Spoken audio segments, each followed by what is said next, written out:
तो hello guys. तो जैसा कि सेमेस्टर 5 का कोर 11 का एग्ज़ाम हिस्ट्री ऑनर्स का हो चुका है, तो अब कोर 12 का बचा हुआ है और DSC 1 DSC 2 का। तो DSC कोर 12 का तो वीडियो अपलोड नहीं होगा क्योंकि एग्ज़ाम बहुत नज़दीक आ गया है। तो जैसा कि हमारा अब DSC 1 DSC 2 में फोकस रहेगा, तो हम DSC 1 को लगातार वीडियो अपलोड कर रहे हैं। तो हमारा आज का टॉपिक बहुत ही इम्पोर्टेंट है। 99% क्वेश्चन आने की संभावना है। ये क्वेश्चन डलहौजी का व्यापक सिद्धांत का नीति, ठीक है। इसी का नाम और दो है, एक तो चूक का सिद्धांत और एक तो हड़प नीति का सिद्धांत, ठीक है। इसका और दो नाम है, ठीक है। एक तो हड़प नीति, ठीक है वो हड़प नीति, और एक क्या, एक चूक का सिद्धांत,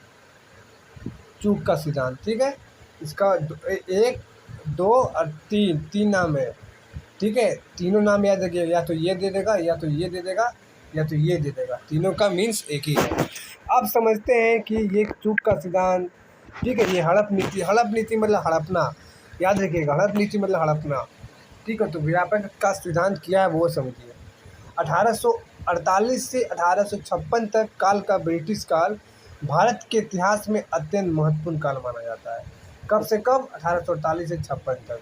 इस काल में लॉर्ड डलहौजी भारत का गवर्नर जनरल रहा था, इसीलिए इस काल को अत्यंत महत्वपूर्ण माना जाता है। क्योंकि लॉर्ड डलहौजी, इसके कार्य सुनिएगा तो आपका माथा ही हो जाएगा, इसका कितना खतरनाक कार्य किया है। तो वो बहुत ही सक्रिय प्रशासक था, एक्टिव हुआ करता था, हमेशा एक्टिव रहता था। उसने युद्धियों और कूटनीतियों से भारतीय राज्यों पर अधिकार करके भारत में ब्रिटिश साम्राज्य का विस्तार किया। किसके द्वारा? तो युद्ध और कूटनीतियों के द्वारा विस्तार कर रहा है, ठीक है। आप समझिए, वही बता रहे हैं हम, चूक का सिद्धांत ही बता रहे हैं, ठीक है। आगे देखिए, डलहौजी द्वारा जो नीति भारत राज्यों के प्रति अपनाई गई वो उसके पूर्ववर्ती गवर्नरों की नीति से भिन्न थी। जितने भी गवर्नर इसके पहले थे, उनका नीति और इनका नीति का ही बोले मतलब कि बहुत अलग ही था।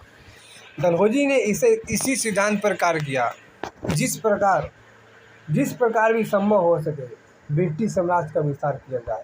चाहे वो हड़प ले, चाहे वो मार के छीने, चाहे वो संधि करके छीने, चाहे वो विवाह करके छीने, किसी भी तरह हो, लेकिन उसका उद्देश्य डलहौजी का एक ही था, ब्रिटिश साम्राज्य का विस्तार करे, चाहे हमें कुछ भी करना पड़े।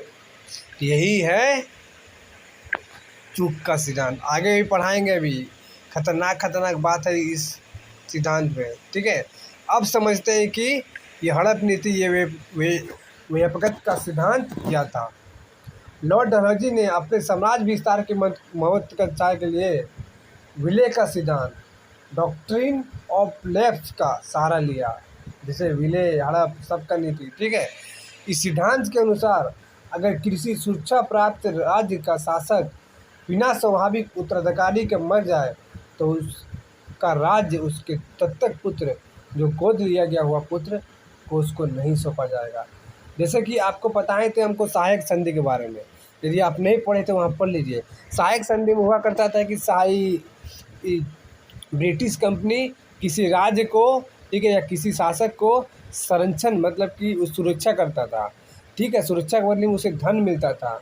तो वही हुआ कि यदि सुरक्षा जिस राज्य में कर रहा है, यदि वो राज्य का कोई उत्तराधिकारी नहीं है, तो वहाँ पे राज्य कौन करेगा जानते हो? ब्रिटिश लोग। अब बताइए ये सिद्धांत कितना खत्म था। यदि आपका उत्तराधिकारी कोई नहीं है, यदि आपको सुरक्षा कोई कंपनी कर रहा है, तो कंपनी यहाँ पे शासन करेगा। का ही बोले इस नियम को, इस हड़प नीति को, इसीलिए इसे हड़प नीति कहा गया। हड़पते रहेगा लोग, ठीक है। समझ में आ गया आपको? ठीक है, आगे देखिए। भारत में गोद लेने की प्रथा तो प्राचीन काल से था। गोद लेने मतलब आदमी को गोद लेने। अब ये बेटा क्या किया है कि धर्म और परंपरा दोनों में अधिकार संवेदन रहा, लेकिन डलहौजी ने समाज विस्तार के लिए ये सिद्धांत लाया गया, हथियार बना लिया। सब तो सुने थे कि आदमी को गोद लेता है, फलना को गोद लेता है। ये बेटा साम्राज्य विस्तार के लिए, क्या ही बोले इसको, जितना बोले उतना कम है। लेकिन डलहौजी ने समाज विस्तार के लिए व्यापक सिद्धांत का नया हथियार बनाया, जिसके तहत उसने उत्तराधिकारी को गोद लेने की प्रथा पर पाबंदी लगाई। और संताहीन शासकों के राज्यों को अंग्रेजी साम्राज्य में मिलाने का प्रयत्न किया गया, जिसका भी अब कोई भी गोद नहीं ले सकता। जैसे कि मेरा कोई बेटा नहीं है, ठीक है, जैसे मेरा कोई पुत्र नहीं है, कोई पुत्री नहीं है, तो इसका उत्तराधिकारी कौन होगा? पहले तो क्या होता था कि गोद ले लेते थे, तो उसके बाद उसको उत्तराधिकारी बना देते थे। लेकिन बेटा डलहौजी क्या किया, अब तुम गोद भी नहीं ले सकता है, अब तुम गोद भी नहीं ले सकता है, तो अब बेटा तुम किसको बनाएगा? अब तुमको तो हम ही को बनाना होगा, ठीक है। जिसका भी नहीं था उत्तराधिकारी, बेटा उसको अपना पास मिला लिया। कितना ख़त्म था ये। अब डलहौजी ने क्या किया, भारत के जितने भी राज्य था उसको 3 श्रेणी में बांट दिया गया, प्रथम, दूसरा, तीसरा। प्रथम में क्या था कि इसमें वो राज्य, वो रियासतें थे जो कभी भी ब्रिटिश शासक के अधीन नहीं रही, मतलब कभी भी नहीं रहा ब्रिटिश शासक के अधीन, ना ही वो कर देती थी, मतलब कोई भी कर, कोई मतलब ब्रिटिश शासक से बहुत दूर रहता था, ठीक है। तो ऐसी रियासतों पर गोद लेने से कोई हस्तक्षेप नहीं था, मतलब यहाँ पे ले सकता था, इसमें गोद ले सकता था, कोई हस्तक्षेप नहीं था, क्योंकि ब्रिटिश शासक के अधीन ही नहीं रहा, ना ही वो कर देते थे, तो गोद लेने से कोई हस्तक्षेप नहीं था इस पर। ये तो मोटा मोटी ठीक था। द्वितीय श्रेणी में देखिए, इसमें वो रियासतें थी जो मुगल सम्राट और पेशवा का अधीन था, जो मुगल सम्राट और पेशवा का अधीन था, उन्हें कर देता था, इसमें कर देता था, लेकिन परंतु अब वो अंग्रेजी के अधीनस्थ था, लेकिन वो अंग्रेजी शासन के अधीनस्थ था। इन श्रेणियों के राज्यों के शासकों के लिए ये व्यवस्था की गई कि वो उत्तराधिकारी को गोद लेने के पहले सरकार का सहमति प्राप्त करें। बेटा देखो, इसमें यदि तुम गोद लिया तो हमको बोलो कि हाँ हम गोद लेंगे, मेरे उत्तराधिकारी नहीं है, तो पहले बेटा हमको सरकार से पूछना होगा। तुम बेटा बाहर से आके हम ही को उल्लू बना रहा है अंग्रेज। देखिए तृतीय श्रेणी में क्या किया, तृतीय श्रेणी में वो राज्य थे जिनका निर्माण में ब्रिटिश सरकार का अप्रत्यक्ष या प्रत्यक्ष योगदान था, मतलब कुछ छिटपुट डायरेक्ट इनडायरेक्टली कुछ योगदान होगा उस राज्य का निर्माण करने में ब्रिटिश सरकार का। तो ऐसे राज्यों को शासकों को उत्तराधिकारी गोद लेने से पूर्णतः पाबंदी लगा दिया गया। यदि ब्रिटिश शासन आपके राज्य को निर्माण करने में कुछ सहायता पहुंचाया, तो आप तो बेटा कभी ज़िंदगी में गोद लेने से पाबंदी लगा दिया गया है, आप तो ज़िंदगी में नहीं लेगा गोद, आपको लेने ही नहीं देगा। ऐसा स्थिति में वो तो राज्य मतलब कि 100% ब्रिटिश के ही अधीन रहेगा। सोच लीजिए ये डलहौजी का कितना बड़ा हथियार बनाया गोद लेने की प्रथा। आगे देखिए, अब कार्य देखिए कैसे किया हड़प नीति का, कौन कौन से राज आया इसमें। लॉर्ड डलहौजी ने अपने हड़प नीति के आधार पर गोद लेने की प्रथा को अमान्य कर निम्नलिखित राज्यों को ब्रिटिश साम्राज्य में विलीन कर दिया। सबसे पहले सतारा 1848 ईस्वी में किया। डलहौजी की हड़प नीति का पहला सरकार का सतारा था।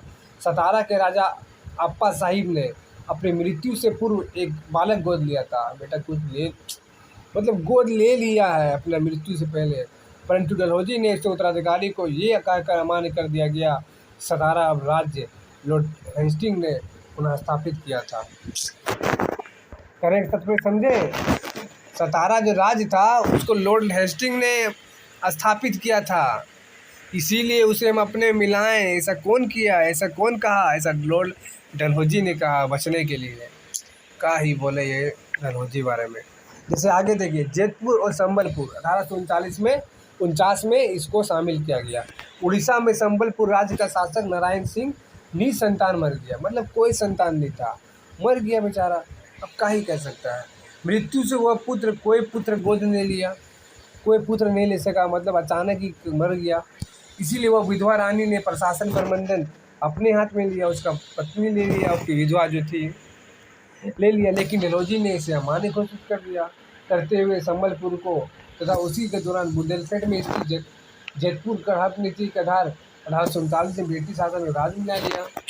क्या ही बोले, मतलब विधवा हो गया, चलाने दो गया कुछ साल, उसको भी हड़प लिया।